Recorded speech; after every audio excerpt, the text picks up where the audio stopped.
সাংবাদিক বন্ধু বান্ধৱীসকল, আজি এটা পবিত্ৰ দিন। আমি ইয়াক নিৰ্জলা একাদশী বুলি কওঁ। এই নিৰ্জলা একাদশীৰ পবিত্ৰ দিনটোত নলবাৰী জিলা, বাস্কা জিলা আৰু তামুলপুৰ জিলাৰ ME LP স্কুলৰ বাবে মধ্যাহ্ন আহাৰ যিটো ভোজন যোজনা আছে, মিড ডে মিল আছে, তাত আমি এটা নতুনত্ব অনাৰ প্ৰয়াস কৰিছোঁ। গন্ধিয়াত এটা কেন্দ্ৰীয় কিটচেন হ'ব। 25 কোটি টকাৰে আমি এটা কিটচেন নিৰ্মাণ কৰিম।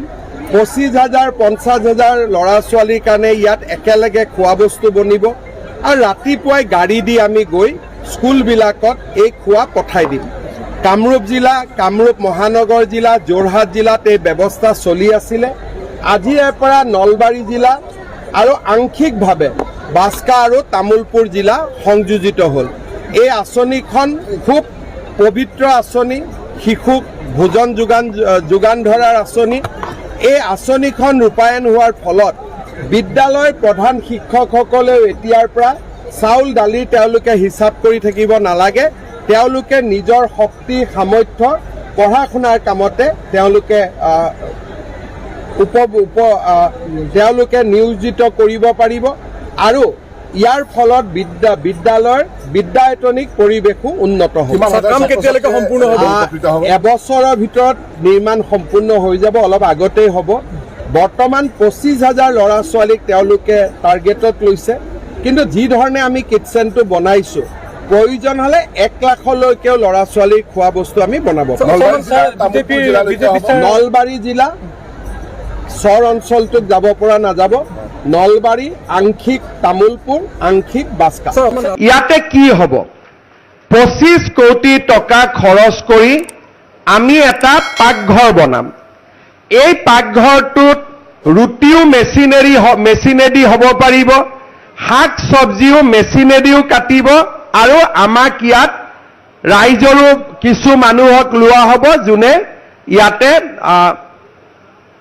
পাচলি আদি ধুব। কিন্তু আমি সুন্দৰ কৰি এই গোটেই খোৱা বস্তুখিনি আটাইতকৈ পৰিষ্কাৰ পৰিচ্ছন্নতা আৰু ক'তো এখুটো কোনো বাহিৰা ধূলি মাকতি নপৰাকৈ আমি সুন্দৰভাৱে ইয়াতে ৰাতিপুৱাৰ মধ্যাহ্ন আহাৰ যোজনাখিনি বা ভোজনখিনি আমি বনাম। চৰকাৰে মধ্যাহ্ন আহাৰ ভোজনৰ বাবে প্ৰতিজন ছাত্ৰ ছাত্ৰীক, ओम प्रकाश, हम लोग कितना देते हो?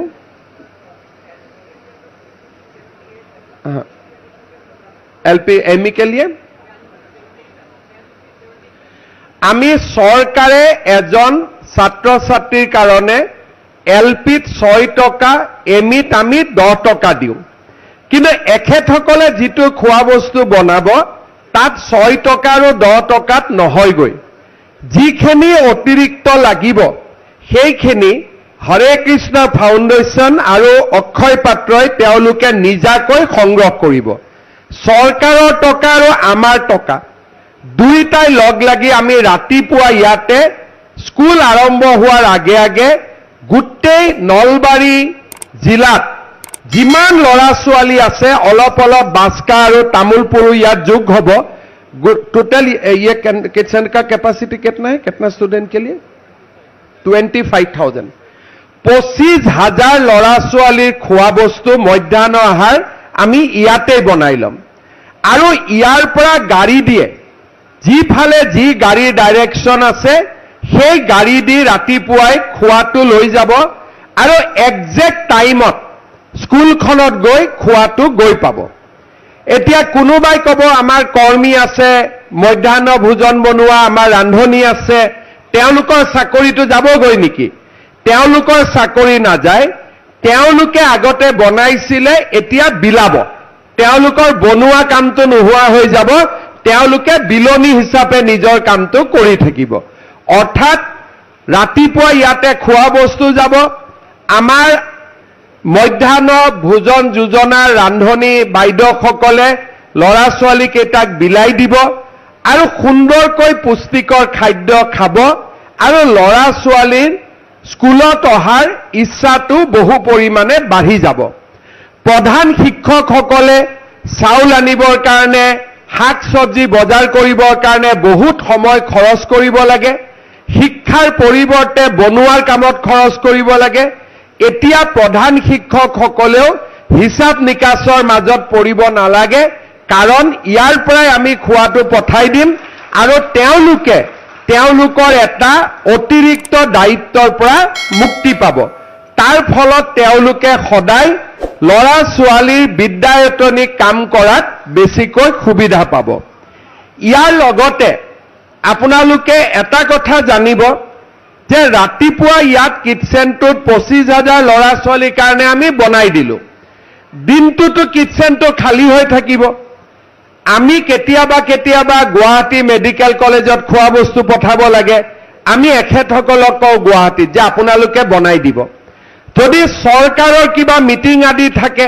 তাতো আমি তেখেতসকলক কওঁ আপোনালোকে বনাই দিব অক্ষয় পাত্ৰই তেওঁলোকে নিজাকৈ সংগ্ৰহ কৰিব চৰকাৰৰ টকা আৰু আমাৰ টকা দুইটাই লগ লাগি আমি ৰাতিপুৱা ইয়াতে স্কুল আৰম্ভ হোৱাৰ আগে গোটেই নলবাৰী জিলাত যিমান লৰা ছোৱালী আছে অলপ বাস্কা আৰু তামুলপুৰ ইয়াত যোগ হ'ব टोटल ये किचन का कैपेसिटी कितना है कितना स्टूडेंट के लिए 25,000 25,000 लड़ा ছোৱালীৰ খোৱা বস্তু মধ্যাহ্ন আহাৰ আমি ইয়াতে বনাই লম আৰু ইয়াৰ পৰা গাড়ী দিয়ে যিফালে যি গাড়ীৰ ডাইৰেকশন আছে সেই গাড়ী দি ৰাতিপুৱাই খোৱাটো লৈ যাব আৰু এক্সাক্ট টাইমত স্কুলখনত গৈ খোৱাটো গৈ পাব এতিয়া কোনোবাই কব আমাৰ কৰ্মী আছে মধ্যাহ্ন ভোজন বনোৱা আমাৰ ৰান্ধনী আছে তেওঁলোকৰ চাকৰিটো যাবগৈ নেকি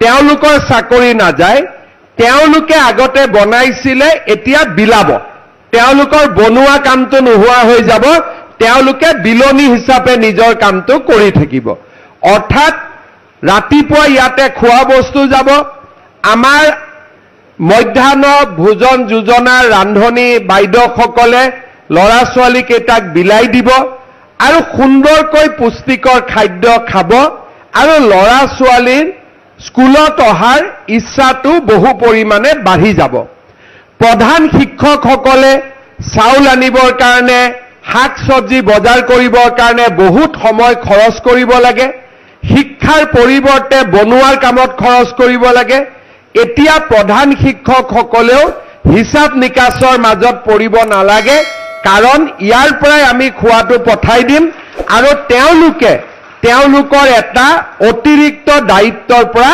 মুক্তি পাব তাৰ ফলত তেওঁলোকে সদায় লৰা ছোৱালীৰ বিদ্যায়তনিক কাম কৰাত বেছিকৈ সুবিধা পাব